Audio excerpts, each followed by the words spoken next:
Avez-vous déjà observé vos propres mains et les lignes qui parcourent votre peau?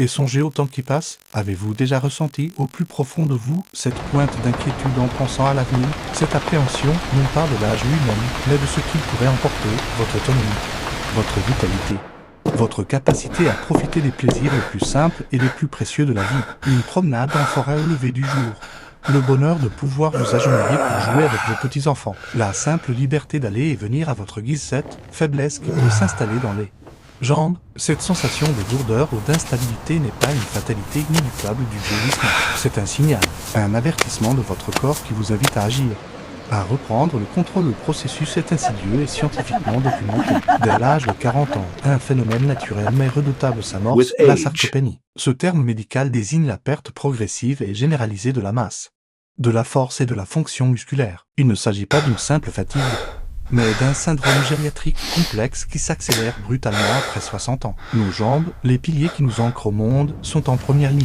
Les fibres musculaires de type 2, celles de la puissance et de la réaction rapide, s'atrophient. La connexion entre les nerfs et les muscles perd de son efficacité. Les conséquences finissent. Alors, dans le quotidien, monter un escalier devient un défi qui essouffle. S'intrelever d'un fauteuil profond demande une stratégie et un effort conscient. L'équilibre devient précaire. Inconsciemment, on commence à craindre les chutes. Et cette peur est légitime, car une chute peut être le point des bascules, menant à une fracture du col du fémur, à une hospitalisation. Et au cercle vicieux du syndrome post-chute, la peur de tomber entraîne une réduction de l'activité qui elle-même accélère la fonte musculaire, augmentant paradoxalement le risque de chuter à nouveau. Imaginez un instant que votre univers se rétrécisse au mur de votre foyer. Chaque sortie devient une expédition angoissante. Les activités qui nourrissaient votre âme, le jardinage, une partie de pétanque entre amis, flâner au marché du dimanche, deviennent des souvenirs teintés de nostalgie. Un sentiment d'isolement et de dépendance s'installe, érodant la confiance en soi et la joie de vivre. On observe alors les autres, ceux de la même génération qui semblent défier le temps. Et la question lancinante émerge, quel est leur secret? Qu'ai-je manqué? Le sentiment de passer à côté de ses plus belles années peut être une source de profonde détresse.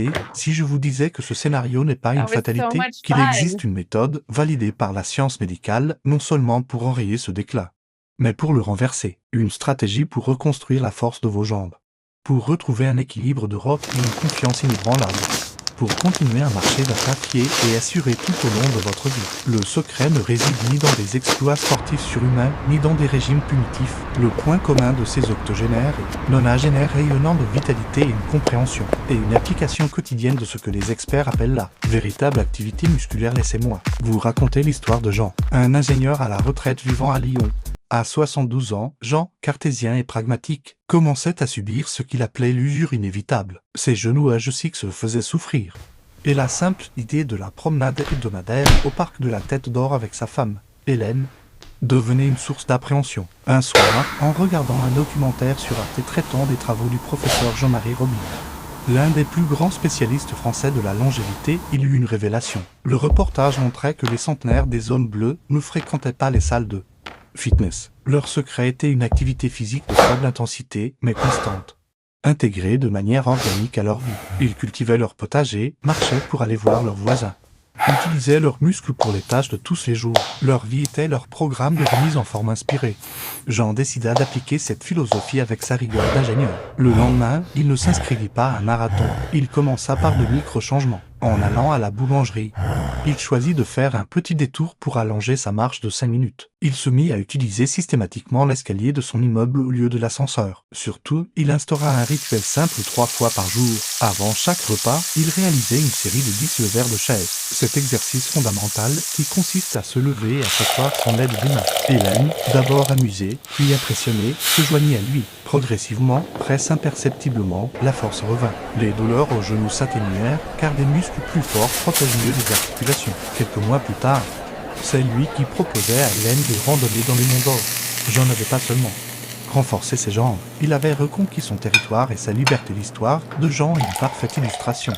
Des recommandations médicales 0 100 000 100. La Haute Autorité de Santé HAS en France, tout comme ses homologues internationaux, insiste sur une approche à 2 volets pour une longévité saine. Une stimulation musculaire intelligente et une stratégie nutritionnelle ciblée. L'approche médicale de l'activité musculaire. Au-delà de l'exercice, le concept clé ici est de comprendre que chaque contraction musculaire est un signal envoyé à votre corps pour combattre la sarcopénie, la réhabilitation du quotidien. Il s'agit de transformer les gestes de tous les jours en opportunités. Porter ses sacs de course sur une courte distance, passer l'aspirateur à la rigueur.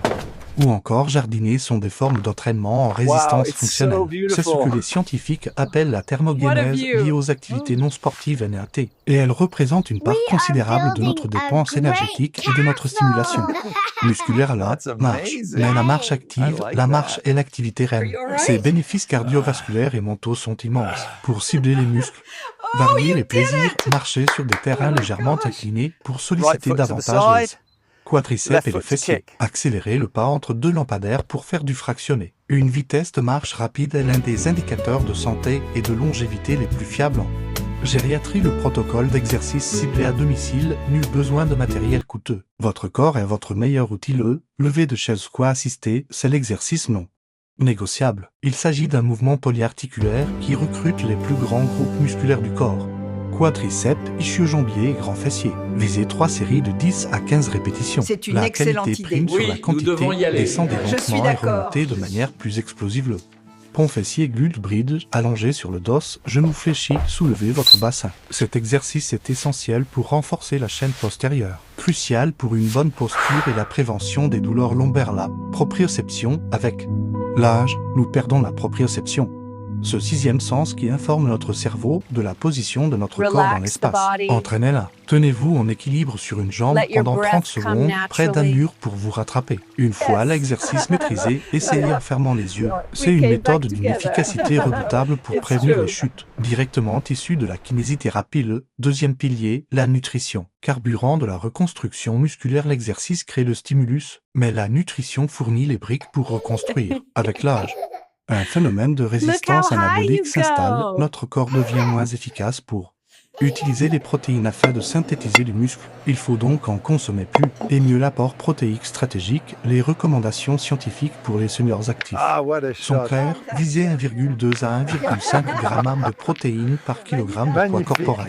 Pour une personne de 70 kg, cela équivaut à 84 à 105 par jour. Il est crucial de répartir cet apport sur les 3 repas pour maximiser la synthèse protéique musculaire. Un repas doit contenir idéalement 25 à 30 g de protéines, soit l'équivalent d'un pavé de saumon, de 150 g de blanc de poulet, ou d'une grande assiette de lentilles du puits avec du quinoa, micronutriments essentiels. La vitamine D, son rôle est capital. Elle n'aide pas seulement à fixer le calcium sur les os, elle possède des récepteurs directs sur les cellules musculaires, influençant leur force de contraction. La carence est extrêmement fréquente en France, surtout l'hiver. Un dosage sanguin et une supplémentation prescrite par votre médecin traitant sont souvent indispensables. Les oméga-3, ces acides gras, présents dans les poissons gras, sardines, maquereaux et l'huile de colza, ont un puissant effet anti-inflammatoire. Ils aident à réduire les douleurs articulaires et à améliorer la sensibilité des muscles au signal anabolique des protéines A. Créatine, longtemps réservée aux sportifs. La créatine monohydrate est aujourd'hui l'un des compléments les plus étudiés et les plus efficaces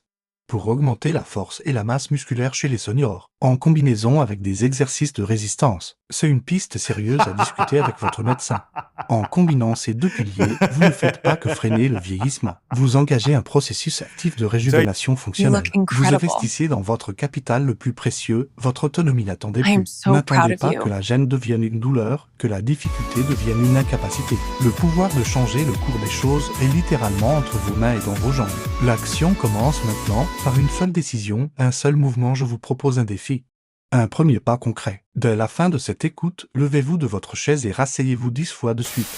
Lentement, en contrôlant le mouvement, sans l'aide de vos mains. C'est votre premier investissement. Demain, lors de votre promenade, marchez d'un pas vif pendant 5 minutes. Au prochain repas, assurez-vous d'avoir une source de protéines de qualité dans votre assiette. Chaque répétition, chaque choix nutritionnel est une affirmation puissante. C'est un message que vous envoyez à votre corps. Je choisis la force, je choisis le mouvement, je choisis de vivre chaque jour de ma vie avec plénitude et indépendance, de commencer tout nouveau programme. Parlez-en à votre médecin traitant ou à votre kinésithérapeute. Ils sont vos meilleurs alliés. Partagez ce message avec ceux que vous aimez. Car offrir le cadeau de la connaissance, c'est offrir des années de vie active et heureuse. Ensemble, réapproprions-nous notre vieillissement et prouvons par l'action que la force n'a pas d'âge.